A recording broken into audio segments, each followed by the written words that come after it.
Multi variable calculus.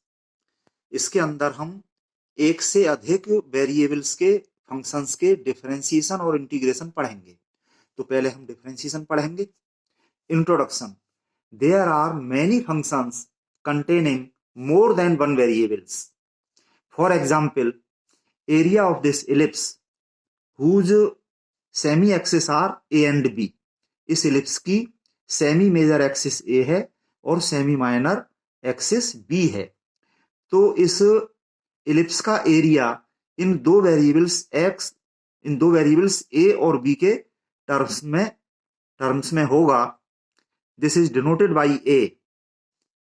It is a function of a and B.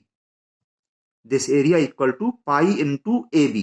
Pi तो constant है और ये ए और बी का फंक्शन हो गया ये area. Similarly volume of rectangular parallelopiped, ये जो रेक्टेंगुलर पैरेललोपाइड है इसकी साइड्स की लेंथ है ये x बाई जेड। इस तरह से हम ले लें इसकी लेंथ x और ये ब्रीथ बाई और हाइट z, तो इसका वॉल्यूम हो जाएगा x into y into z. इसको हम कैपिटल B से डिनोट कर दें तो यह एक फंक्शन हो गया three variables x y z का। तो इस तरह से there are many functions containing more than one variables. These functions are called multivariable functions. Here we study the differentiation of such functions and their applications. Limit and continuity are the necessary conditions for differentiation. So here first we read limit, then continuity, and then differentiation and their applications. Now, limit of a multivariable function. A function fxy is said to have a limit L. As xy tends to ab, if and only if the limit L is independent of the path followed by the point xy as x tends to a and y tends to b.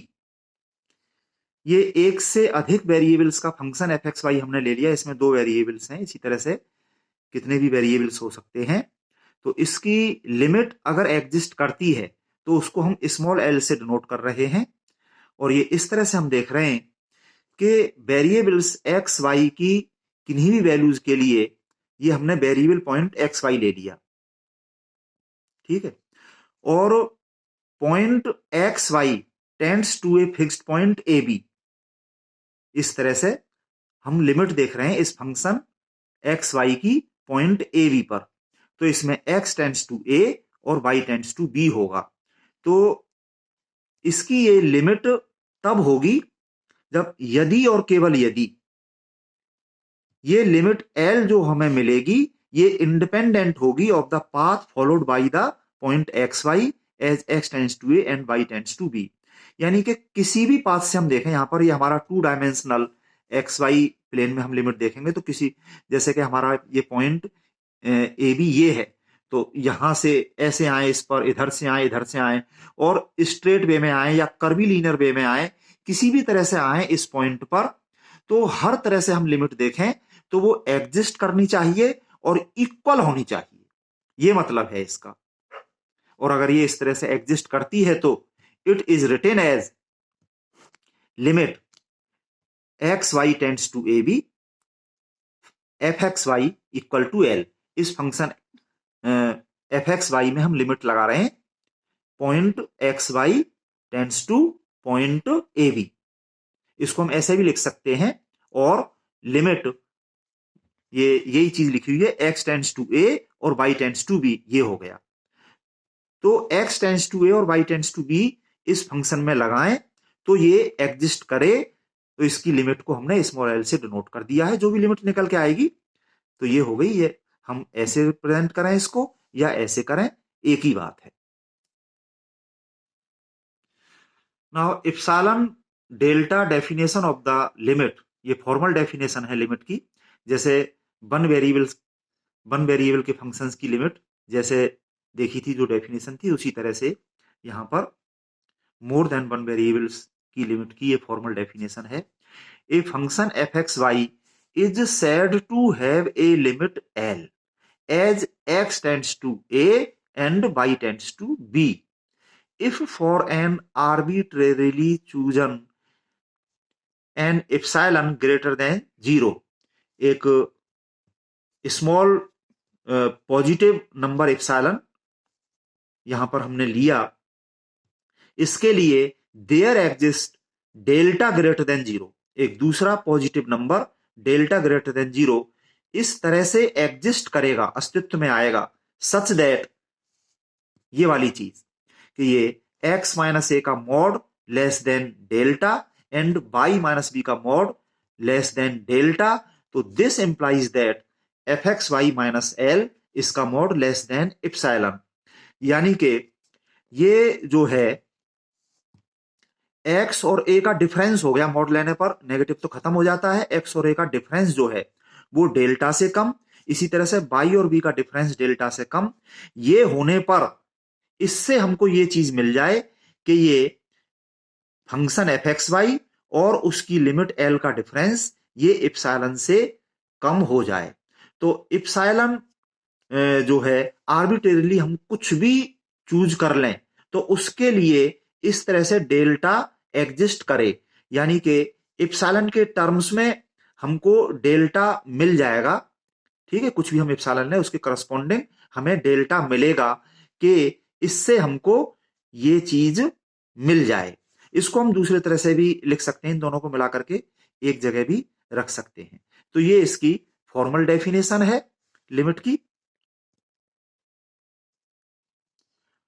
Note 1, the limit of a function f x y as x tends to a and y tends to b exists only when the same value is obtained for the limit along any path in the xy plane from xy to ab, जो कि अभी मैंने बताया था, मतलब हम किसी भी पाथ से देखें तो ये जो वेरिएबल पॉइंट है this tends to this fixed point जिस पर हम लिमिट देख रहे हैं, इस पॉइंट पर हम लिमिट देख रहे हैं, ठीक है, तो किसी भी पाथ से हम देखें तो ये वैल्यू एग्जिस्ट करनी चाहिए और इक्वल होनी चाहिए, ठीक है, सेम वैल्यू ऑब्टेन्ड ये होनी चाहिए। इफ इट एग्जिस्ट, अगर ये फिर इस तरह से जो सेम वैल्यू जो हमें मिल जाती है तो ये लिमिट एग्जिस्ट हो जाती है। इफ इट एग्जिस्ट, अगर ये एग्जिस्ट करती है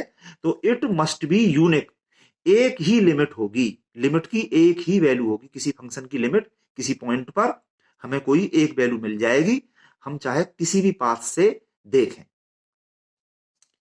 नोट 2 में हमने ये बात कही है कि अगर हम लिमिट देख रहे हैं ओरिजिन पर, यानी इस पॉइंट पर लिमिट देख रहे थे, अब इसमें ए की जगह 0 और बी की जगह हमने 0 रख दिया, तो हम ओरिजिन पर लिमिट देख रहे हैं, तो किसी भी वेरिएबल पॉइंट से यानी कि नेबरिंग पॉइंट से हम टेंड्स टू ओरिजिन जो हम करेंगे, तो if a equal to 0 b equal to 0 then evaluate the limit along paths y equal to mx, जो कि ये ओरिजिन से जाने वाली एक स्ट्रेट लाइन है, m यहां पर पैरामीटर है, तो ये जो है ओरिजिन से जाने वाली ये कोई भी लाइन, जैसे कि हम देखें ये ओरिजिन, ये x एक्सिस और ये y एक्सिस, तो ये ओरिजिन से जाने वाली कोई भी लाइन होगी इस तरह से।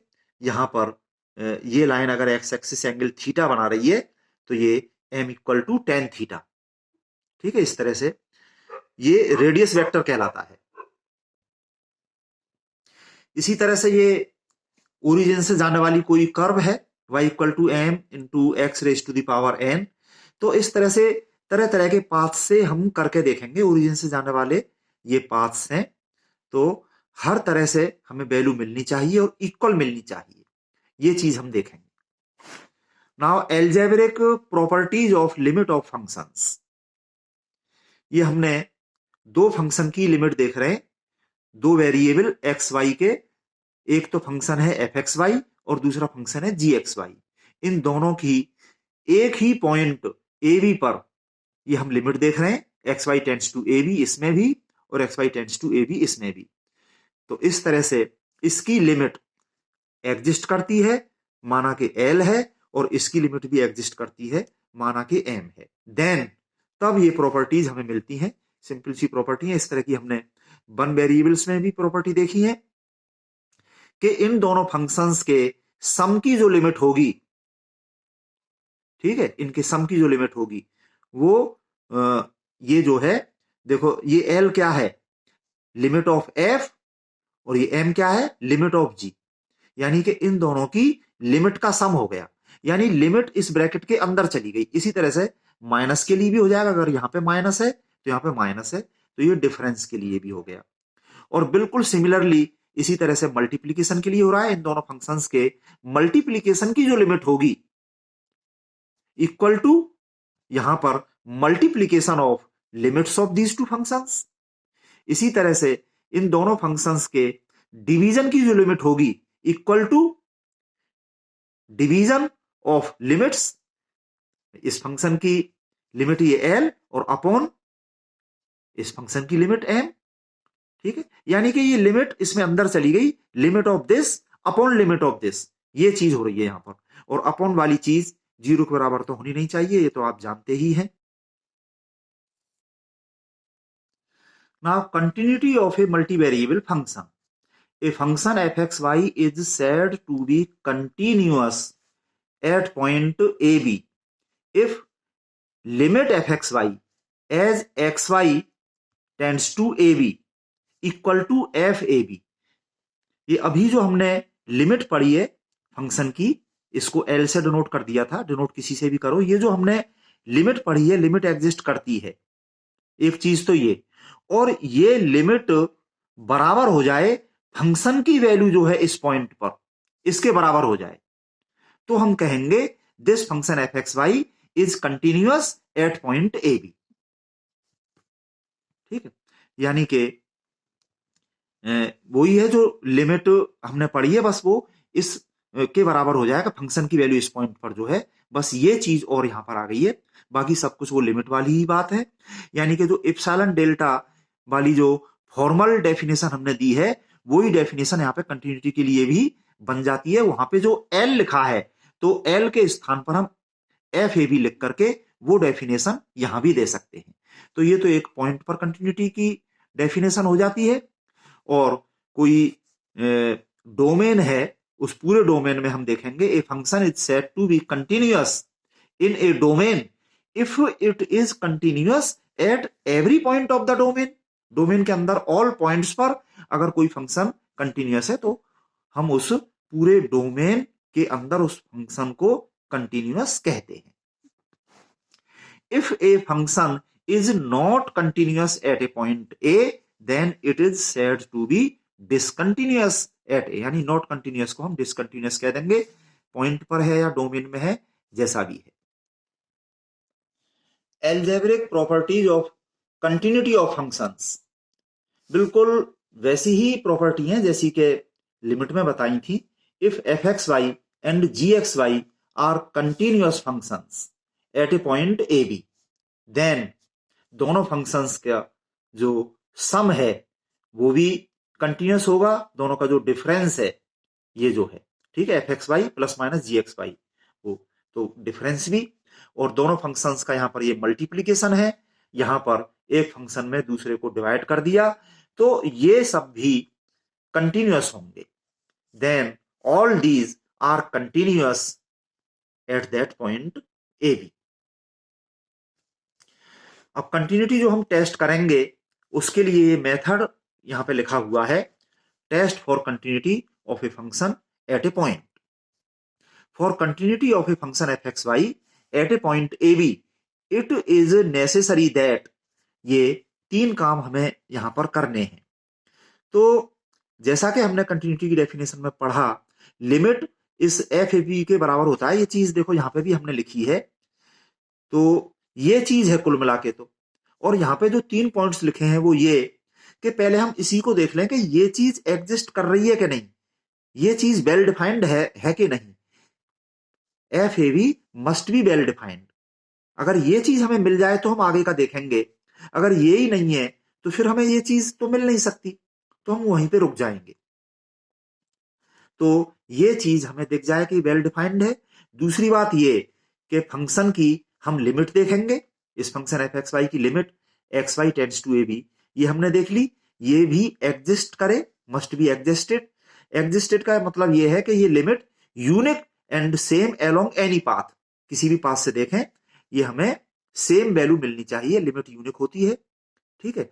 तो ये दोनों चीजें मिलनी चाहिए और ये दोनों बराबर होनी चाहिए, हमने इसमें थर्ड पॉइंट में लिखा है। तो कुल मिला के ये तीन चीजें हम देखते हैं, यानी कुल मिला के बात तो ये है, ये तीन पॉइंट हमने ऐसे लिखे हैं कि ये चीज हमें मिलनी चाहिए, पहली बात हो गई। दूसरी बात ये कि ये लिमिट एग्जिस्ट करनी चाहिए, यानी कि ये चीज मिल जानी चाहिए। और तीसरी बात हमने ये लिखी है कि इन दोनों की वैल्यू बराबर होनी चाहिए। तो इस तरह से ये मेथड है कंटिन्यूटी देखने का किसी भी फंक्शन का किसी पॉइंट पर। इसके बाद में एक नोट लिखा है हमने, sometimes limit x tends to a limit y tends to b f x y equal to this. इसमें ये फंक्शन एफ एक्स वाई है, इसमें पहले वाई की लिमिट लगा दी वाई टेंड्स टू बी, और उसके बाद में ये एक्स की लिमिट लगाई एक्स टेंड्स टू ए। और दूसरी साइड में क्या है कि इसको इंटरचेंज कर दिया है, उसी फंक्शन एफ एक्स वाई में पहले एक्स की लिमिट लगा दी है और जो कुछ भी मिला उसमें बाद में वाई की लिमिट लगा दी। तो इस तरह से ये दो अलग अलग जो वैल्यू आ रही हैं ये कभी कभी तो बराबर हो जाती हैं, sometimes this equal to this, but it is not always true. ये हमेशा सत्य नहीं होता है, कभी कभी ये वैल्यू अलग और ये वैल्यू अलग, यानी this not equal to this, ये भी हो जाता है। इसके बाद हम एग्जाम्पल्स करेंगे, limit and continuity of multivariable functions